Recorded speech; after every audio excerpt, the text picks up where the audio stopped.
Welcome back, Nigeria. You're still watching the TVC Breakfast Show, and now it's time to link up with Eshomomo Imodu in our Abuja studio. Eshomomo, what's the brief in the FCT? Yeah, thank you so much. It's a beautiful Thursday morning here in the FCT, and let's go to what we have for you this morning. And good morning and welcome to FCT Brief. Now, coming to you live from the nation's capital. Now, today we reflect on a day of national pride and solemn remembrance as Nigeria joins the rest of the world to honor the courage, commitment, and selfless service of our fallen heroes. Armed Forces Remembrance Day offer us a moment to pause, remember, and appreciate the sacrifices made by men and women of the Nigerian Armed Forces in defense of our sovereignty, unity, and peace. Now, beyond the wreath-laying ceremonies and symbolic tributes, this day also invites deeper reflection on the realities of security in today's Nigeria. As the nation continues to confront evolving security challenges, the theme, appreciating the sacrifice, sustaining the victory, raises important questions. How do we preserve the gains recorded in the counterinsurgency and internal security operations? And what more must be done to support serving personnel, veterans, and families left behind? Now, to help us examine these critical issues, we are joined this morning by Captain Dr. Lukman Gidado, retired, the security expert and public affairs analyst. He will share insights on the significance of the Armed Forces Remembrance Day, the current security landscape, and what it will take to honor our fallen heroes, not just in words, but through sustained action and policy commitments. It's nice to have you join us this morning. It's my pleasure to be here. Good morning. Thank you so much. When we say fallen heroes, are we really keeping alive the memory of those who laid their lives down for Nigeria, or we've just reduced it to annual ceremonies? And in your own way, how best do you think we can remember fallen heroes and even the serving men and women? Okay, the Armed Forces Remembrance Day, yep. Armed Forces Celebration and Remembrance Day, because the nomenclature was changed a few days ago at the Defense Headquarters. Before now, it used to be Armed Forces Remembrance Day, but now Armed Forces Celebration and Remembrance Day. So, and the purpose for that needs to be applauded, because to actually state the symbolic celebration, which is to honor the fallen heroes and as well appreciate those that have served and those serving, the veterans. So to set the background, before now, as a British colony, it is always been celebrated on November 9th.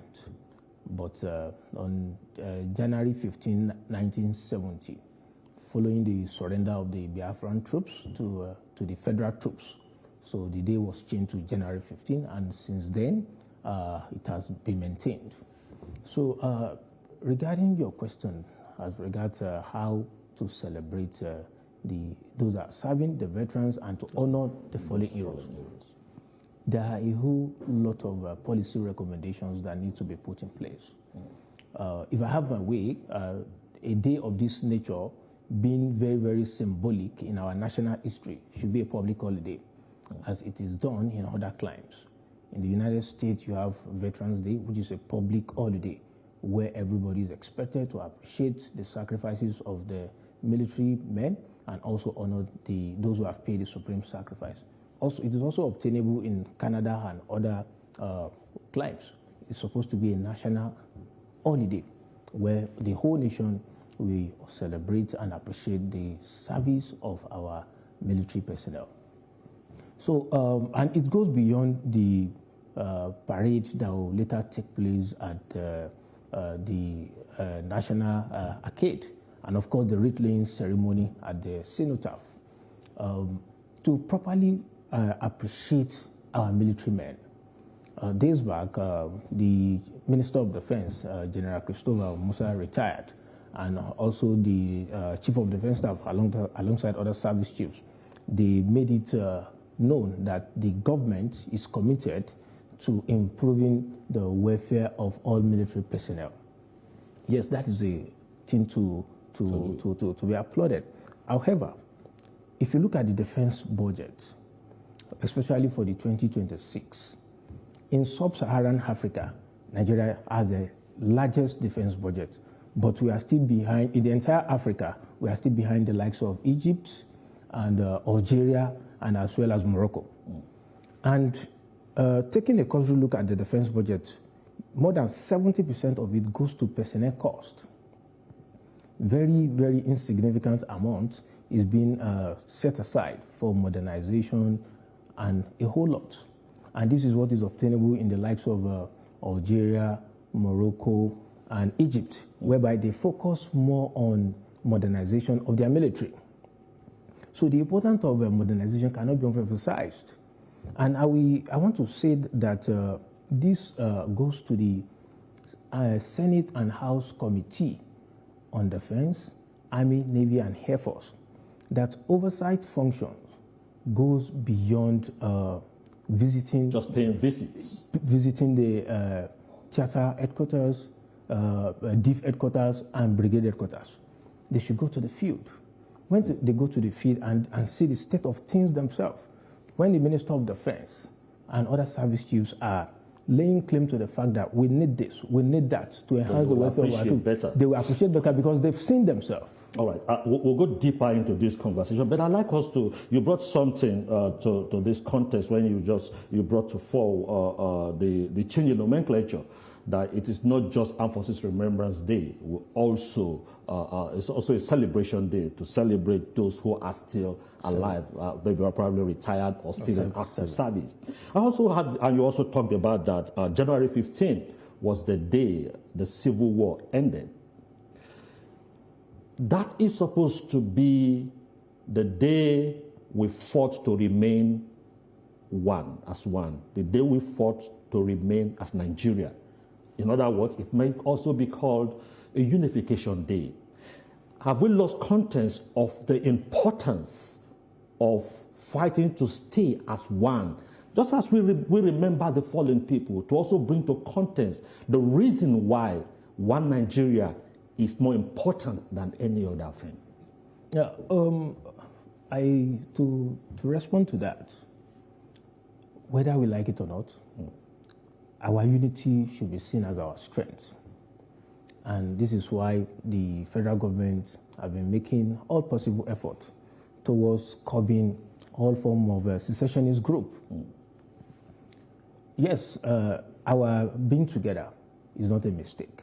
It's something that we should appreciate further. Regardless of where you come from, you are a Nigerian. Regardless of the challenges. We don't have any other country other than our country. So all Nigerians, not only the government or the military, we have a role to play in ensuring that the commitment, the loyalty that we don't have any other nation apart from this country should be upheld in all our doings, in our actions and inactions, to curb all form of agitations for secessionist group. Our unity should be fostered. Our unity in diversity should be upheld, in that I don't see you as a Muslim or a Christian, as a Yoruba man, as a Nigerian. As a Nigerian, first. That national consciousness needs to be upheld by all Nigerians. With this, we will tend to see ourselves that we don't have any other country apart from this country, and whatever we are doing, we tend to focus unity in diversity, not to shatter our cohesion as a country. Okay, when we take a look at military service, a lot of younger Nigerians usually look at military service as through the lens of danger, hardship. Now, how can we help the younger generation to understand that military service is the path to honor, is the path to duty, is the path to noble calling, so that it is not just, they want me to help, it's a difficult terrain, but this is the shortest, the easiest way to honor and dignity, and national calling. How can we change that orientation so that the younger people begin to have pride in military service? Okay, I would like to state that, as a matter of fact, and considering all integrity, the highest obligation of citizenship is that of bearing arms for one's country. Every other thing is secondary aside that. So both serving, retired, and those willing to join the armed forces of the Federal Republic of Nigeria, let's call a spade a spade. The military service cannot be compared to other civil service work. It is indeed a very Herculean one, but a noble calling for that matter. And there is this wrong impression that people don't know that if you go to other climes, you will see somebody who have served for 3-4 years. The person is being addressed as a veteran. People don't have the understanding of the fact that the Nigerian military is also not a constricted one. You're at liberty to serve, to buy the form, to join the military service, and upon serving the years at which you are bonded, if you so wish to leave or to retire voluntarily, it's also applicable in the military. I have a classical example. Many a times if I meet people, when they tend to see me and say, Captain, you look young, I say, yes. Where is it written in the harmonized terms and conditions of service that you have to be old before you leave the service? Once you've served a certain number of years at which you are bonded, you're allowed to go. I'm a proud military veteran, but like I said, people tend to see me, oh, you look young. I say, yes. It's the military. When you say veteran, people think it's an old man that is a veteran. And they have that wrong notion when they say, we're expecting somebody old. I say, no, you don't have to be old. It's a noble calling of which you are at liberty to serve for 35 years. You are at liberty to serve any year you so desire. And if you want to do other things with your life, the military will not hold you. So it's a noble calling.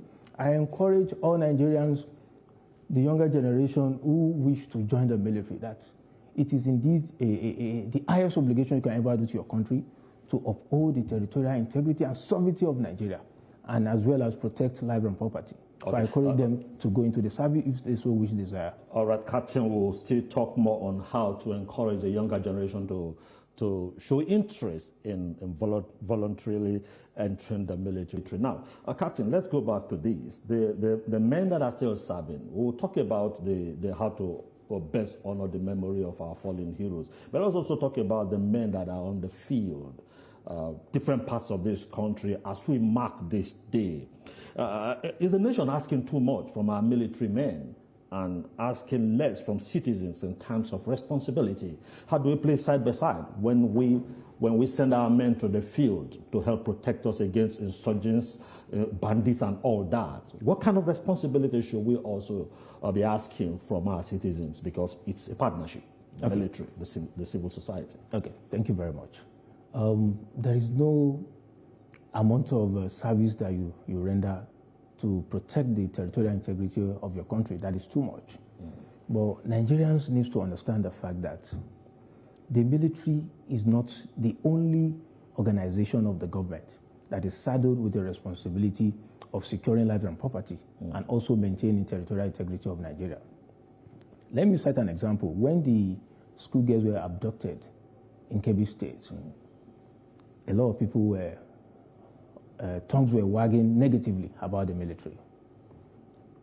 For heaven's sake, that is an internal security role.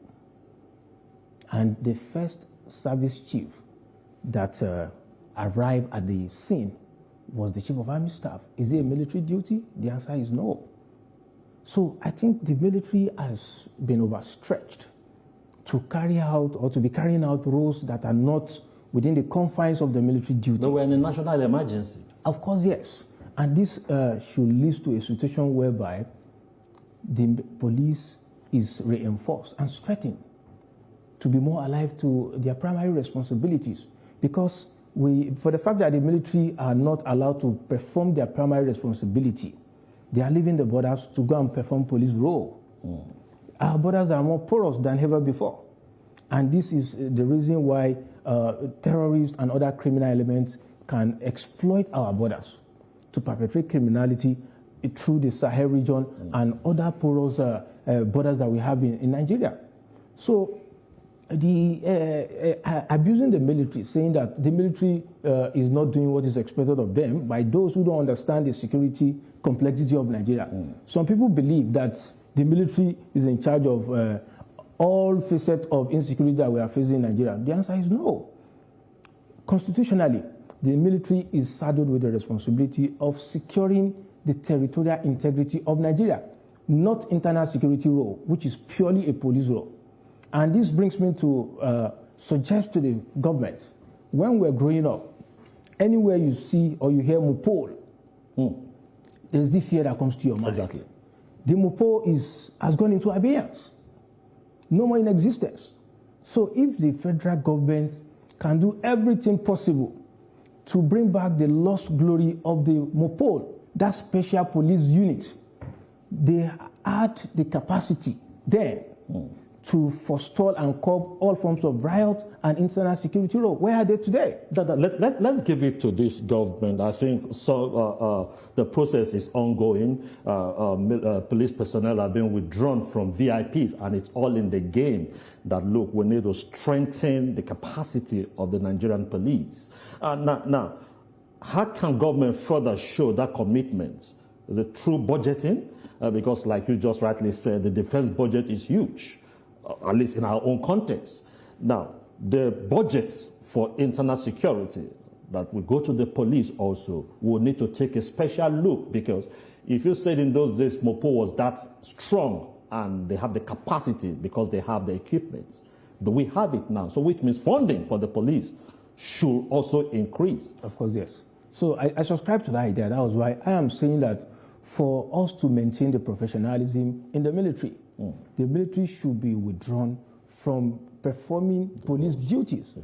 And this will now lead to reinforcing and strengthening the Nigerian police. That's why I made mention of the Mopo. And to further, strengthen the military men to make sure that their roles are well appreciated, they need to be provided with all combat enablers to provide their primary responsibility. What am I saying? Before now, you hardly see a soldier using his money to buy uniforms. But that is obtainable today. With their little salary, you are expected to buy the uniform yourself. Soldiers buy their uniform. Of course, yes. So these are aspects of welfare, whereby provision of uniform, boots, and other combat enablers should be further galvanized. It will serve as a morale booster to our troops. Increment in their salary is also something that is very, very important, very imperative. Equipment. They don't fight with sticks. Modern equipment, support weapons, air vehicles. That is why I was advocating for the fact that the Senate and House Committee on Defense, Army, Navy, and Air Force should go to the field when performing oversight function, so that when service chiefs are clamoring for the fact that, no, we want this, we want that, they will have seen themselves as against the backdrop of going to theater headquarters, DIF headquarters for visitations. They should strengthen it to go to the field when they see themselves. No. You're a retired officer, and while you were still in active service, how does it feel if you know that your family is well taken care of while you are fighting? Do you have this morale boost because you know that your children's education is taken care of? The basic things that the officer will need on the field, it's taken care of, his allowances, they're paid timely and all that. Does it serve as a boost to you? Because if it does serve as a boost to you, then we can appreciate better that if we have those things fully in place, the men that are in active service that are on the field will better appreciate the service of the nation. Okay, the government is trying their best. Okay. And the military is also trying its best to provide all the equipment necessary for our officers and soldiers to continue to tackle issues of insecurity in the country. Let me use myself as an example. There are several occasions whereby I will be speaking with my wife and I'll tell her we are under attack, I'll call you back.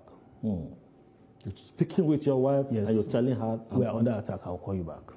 That is my calling, to go and combat issues of terrorism, insurgency, and a host of insecurity in Nigeria. I know in her mind she will be like, I might not hear from this man again. Wow. And that has happened on several occasions. That is the trauma that all wives of officers and soldiers of the Nigerian military personnel they face. And it's not as if she was blind to what I was doing before she agreed to marry me. But that's my calling. That's just the reality. That's the reality. So for our troops, the government should continue to do its best to provide them the equipment needed to fight. In this modern era of guerrilla warfare tactics, we need all forms of air vehicles. Soft-skin vehicles should have gone into disappearance. When our troops are going for combat operations, they should be seen in air vehicles, armor tanks, MRAP, and a host of others. That can even intimidate the enemy. The enemy, to avoid unnecessary ambush, troops stepping on improvised explosive devices. All these should be copped. Now, Captain, I want us to come into something. Beyond the responsibility of government, how government should take care of the welfare of personnel, let's look at what the corporate environment can do, private individuals with the wherewithal, what they can do. I remember there was a time where you have even the service providers. In some organizations, they provide them with toll-free lines, and you register your immediate family, and no matter the number of hours you spend in calling your family or your friend, the circle of friends you have registered, you will not be charged. It is toll-free. Is it possible if we have, because you just talked about there are times you're communicating with your wife and you just say, look, we're under attack, and you cut off. You pay for those services? Of course, yes. So is it possible if we have where corporate organizations come in to provide some basic, so it's not just government we're talking about now, some basic things for these people on the field, will it be appreciated? Okay, any well-meaning Nigerian that wants the best for the country, we understand the fact that without security, nothing can take place. Development cannot take place if there is no security. Security is the hallmark of human existence. Yeah. So when you have what it takes to support the government, supporting our military, I want to advocate for the fact that they should be all out in reaching out to the military. How can we be of help? Is it in terms of communication? Not to go on social media, go on here and abuse our military men. Many are times where the military personnel are operating are inside the thickly forested area, whereby it will be hard to even communicate, no network. But the military is always doing its best towards ensuring that at least there's means of communication with whosoever that is important to communicate it during the combat operation. But there's more to that. To allay the fears of families back home, there is more to be done in terms of communication equipment. And this has to be linked with information warfare. Combat information of military operations, most part of it are not what you want to disseminate to the public so that the enemy will not take advantage of it. We read in the news outlets last year that it was alleged that Brigadier General Emuba, the former commander of 25th Task Brigade in Damboa, shared his location with the military authorities. But it was shared to the enemy. And the enemy got wind of it also. You understand? So what I'm saying is information in the military is something that needs to be very, very restricted to avoid the enemy having access to it. So that is my take on that. Okay. So going forward, we are celebrating the Armed Forces Celebration and Remembrance Day. And we have identified areas whereby those serving can be appreciated. Those that are no more in active service, the veterans. I made mention of the fact that the military service is not a constricted one. You are allowed to serve for any number of years you so wish to desire and go. There's an aspect I would recommend to the Ministry of Defense to also take very, very important. There is this Armed Forces Resettlement Center for soldiers who have served for 35 years, where they will undergo a form of training before they will be reintegrated back to the civil society. I don't think there's anything of such for the officers. That's for the soldiers. I don't get it. That one is just for officers? Only for soldiers. Only for soldiers? Other ranks. You don't have it for officers? I don't think so. And not only that, the program will also be strengthened that you don't have to serve for 35 years before you are entitled to that resettlement. Yes, you don't have to serve for 35 years, provided you have served. If you've served for 15 years, served for 20 years, and you so wish to desire to go and do other things with your life, you should be made also to undergo a similar process.